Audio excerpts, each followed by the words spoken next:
우리나라 안보 실태를 보면 어떨 때는 정말 아슬아슬할 때가 많은데요.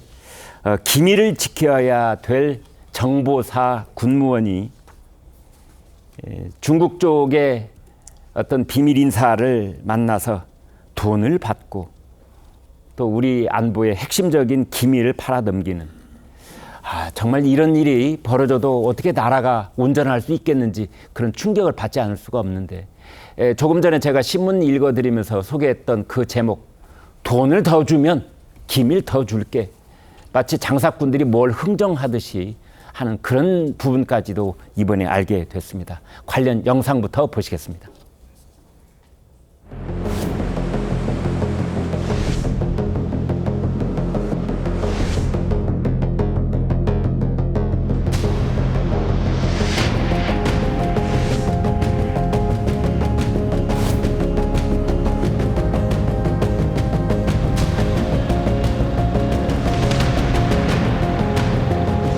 군형법상 일반 이적 등의 혐의로 기소했습니다.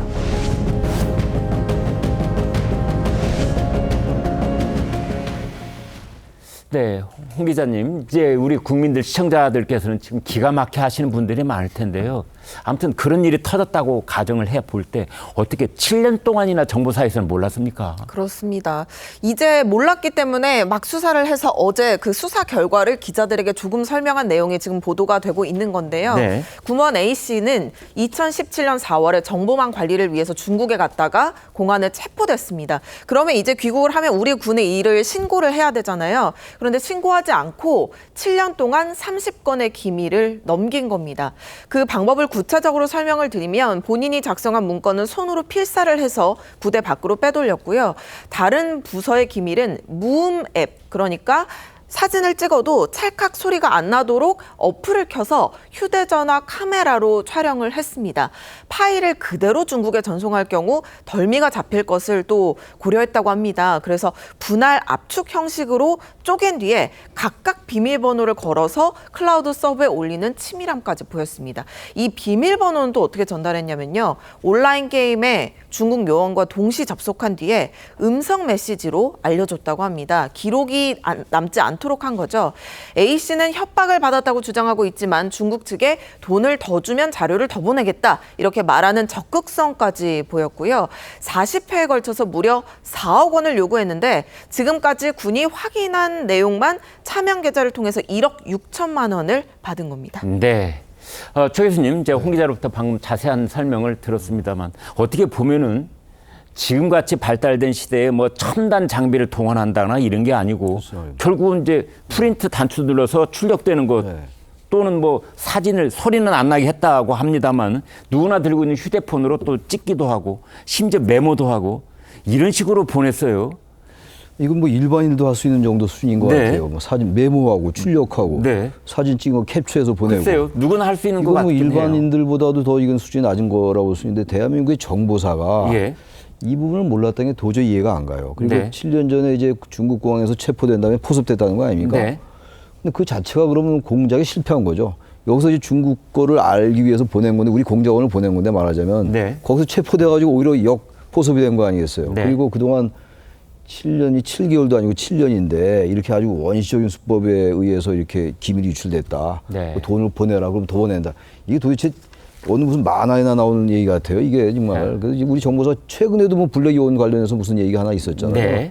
우리나라 정보 관련 특히 정보기관이 총체적인 기강회의에 빠진 것 같습니다. 이거는 정권 차원에서 어떤 뭐 단순하게 감사, 감찰의 차원이 아닌 것 같습니다. 이건 상상할 수 없는 얘기죠. 이거 뭐 거의 간첩죄나 마찬가지죠. 뭐 이게 법률적으로 간첩죄가 아니라고 그러는데 그건 뭐 수사를 해봐야지 알 것이고 북한과의 연계성을 봐야지 안다고 하니까 그건 지켜봐 볼 일이지만 뭐 이런 게 간첩이 아니고 뭐가 간첩이겠어요? 이건 정말 정보사 차원도 그렇고 이건 국가적 차원에서 세심한 뭐 새로운 변형이 있어야 될 것 같습니다. 이게 너무 자주 나오는 것 같아요. 정보사 관련 보도들이 말이죠. 양 기자님, 그런데 이제 이런 사람들을 붙잡았으니 기소를 할 때 형법에 의해서 기소를 할 것 같아요. 형법에는 이제 간첩죄도 있고 이적죄도 있고 그럴 텐데 이거 어느 쪽으로 기소를 한 겁니까? 이번에 지금 기소된 범죄가 간첩죄가 아니라 일반 이적죄입니다. 그래서 이게 지금 처벌에 한계가 있지 않냐 그런 얘기 나오는데요. 왜 그러냐면은 간첩죄가 조항이 그렇게 돼 있습니다. 적국을 위하여 간첩한 자.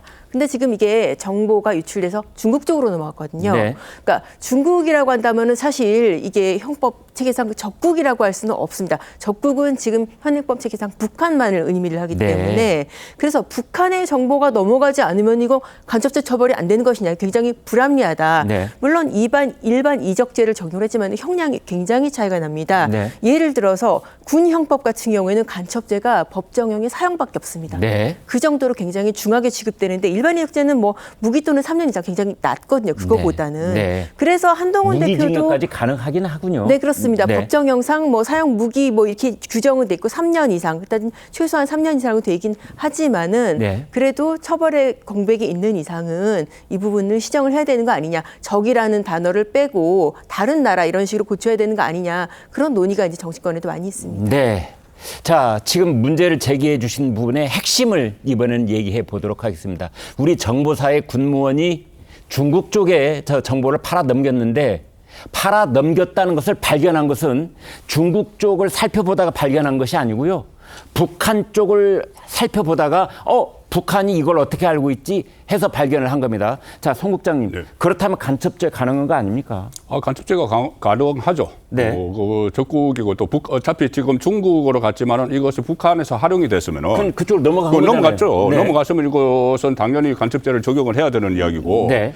그리고 지금 북한과 그때 이거 중국과 북한이 관계가 아주 좋을 때예요. 7년 네. 전이면은. 예. 그렇다면 중국에서 확보한 자료가 충분히 북한에 많이 넘어갔을 것이고 그것을 네. 북한이 활용을 했을 것이고 또 하나는 이 군무원이 이번에 적발된 군무원이 그 중국 쪽에서 요구하는 것을 이제 주문형으로 계속 이제 보내줬어요. 네. 그러다가 요구하는 것을 받아들이지 자기가 할 수가 없으면은 다른 정보들을 줬다는 거거든요. 네. 다른 기밀 정보들을. 예. 그러면 정보사 안에 있는 기밀 중에 상당 부분은 북한과 관련된 거죠. 네. 북한과 관련된 거면은 중국이 그 북한과 관련된 것을 확보를 했으면은 저 관계가 좋을 때니까 당연히 넘어갔을 것이고. 네.